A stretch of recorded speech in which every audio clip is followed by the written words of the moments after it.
Hello mga kabunsuan, welcome back to my channel. Ayan, pero bago po natin umpisahan ang pagko-comment natin o pagre-react natin sa isang silent supporter na nag-comment sa aking video, ay binabati ko po muna kayo mga kabunsuan ng magandang umaga, tanghali, gabi, saan man sulok po tayo ng mundo naroon, ay happy lang. So ito na nga mga kabunsuan, mayroon pong nag-comment sa isang video ko na isang silent supporter daw ng ating Bunso Mix Molino tungkol nga po sa mga sinabi ko tungkol nga dito sa kabunsuan o yung mga nangyayari dito sa kabunsuan. So bago po natin bigyan ng reaksyon, ito na nga muna, basahin po muna natin ang sinabi po ni Madam Evelyn Calagos. Anong kabilang barangay? Kayo din naman sa kabunsuan, kayo ang nagmamalinis din. Kinain mo rin yung mga sinasabi nyo, kami silent supporters lang, pero nagbe-base kami sa mga vlogs nyo, kasama na kayo tuloy sa sinasabi mo, may pinagsasaringan mo na naman. Akala ko ba si Migs lang tututukan? Bakit nakisawsaw ka pa sa issue kung si Migs lang? Hayaan nyo na defenders, di ka naman pinag-uusapan tulad ngayon.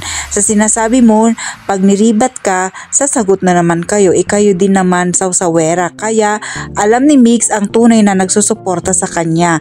Di na kayo mga bata para pagsabihan ni Migs. Suportahan nyo na lang mga vlogs ni Migs tulad namin, silent supporters. Kayo din nagpapatrigger ng mga supporters ni Migs.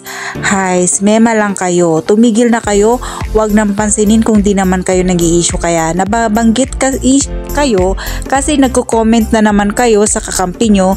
Pag nariribatan kayo, galit na naman kayo. Grrr.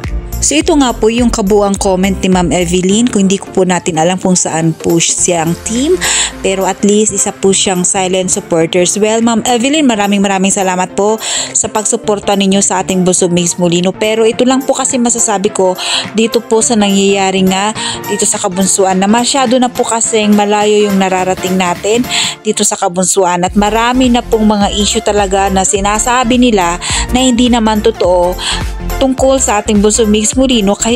Kaya nga po nagkaroon ng mga defenders ang ating Bunso Mix Molino kasi nire-react po nila or binibigyan po nila ng reaksyon yung mga sinasabi nilang mali tungkol sa ating Bunso Mix Molino. Sa katunayan, marami na po talaga ang nangyayari or nangyayari na nga dito sa kabunsuan, at nauwi na nga po sa personalan, no? Defenders to defenders, at pati personal na buhay ng bawat isa ay talagang ini-issue na rin. So ang ating Bunso Mix Molino ay naiipit na rin po talaga sa mga sitwasyon na ganito. Yes, alam din po natin mga kabunsuan na alam na po ni Bunso Mix Molino kung sino man po yung mga defenders na totoo. Yan. Kasi may mga defenders po talaga noon kay Bunso Mix Molino kumakampi. At ngayon, nagsumakabilang barangay na nga, no? Iba na po yung mga sinasabi nila. That's why, away po ng away. Kasi paano naman po, 'di ba? Naging defenders yan ni Bunso Mix Molino and then mangiiwan at aawayin si Bunso Mix Molino or magsasabi ng mga mali tungkol sa kabunsuan. So parang napakaano naman po talaga, kaya yung away ay yung alitan ay hindi po talaga natatapos. Dahil maya't maya may mga nagbibigay ng mga maling impormasyon tungkol sa ating Bunso Mix Molino at sa kabunsuan. Maya-maya may mga hinahanap na ganito ganyan, maya-maya may mga issue na wala namang katotohanan. So ang nangyayari po talaga, ribatan po talaga yan. Kahit sinasabi natin na walang patungga ng kasinungalingan, walang patungga ng ribatan, paano naman po kasi mga kabunsuan? Marami dito nga po dito sa social media ay talagang ganon.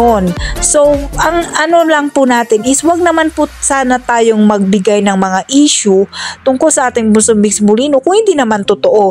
Mga issues dito sa kabunsuan like yung mga sponsors, mga pera, yung mga ganyang issue, which is ang ating Bunso Mix Molino ay labas po dyan. Wala po siyang kinalaman dyan. So nadadamay po talaga yung ating Bunso Mix Molino.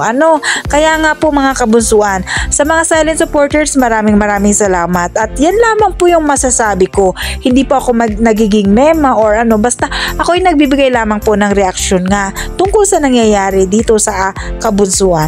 Ayan, maraming salamat and God bless everyone. Thank you.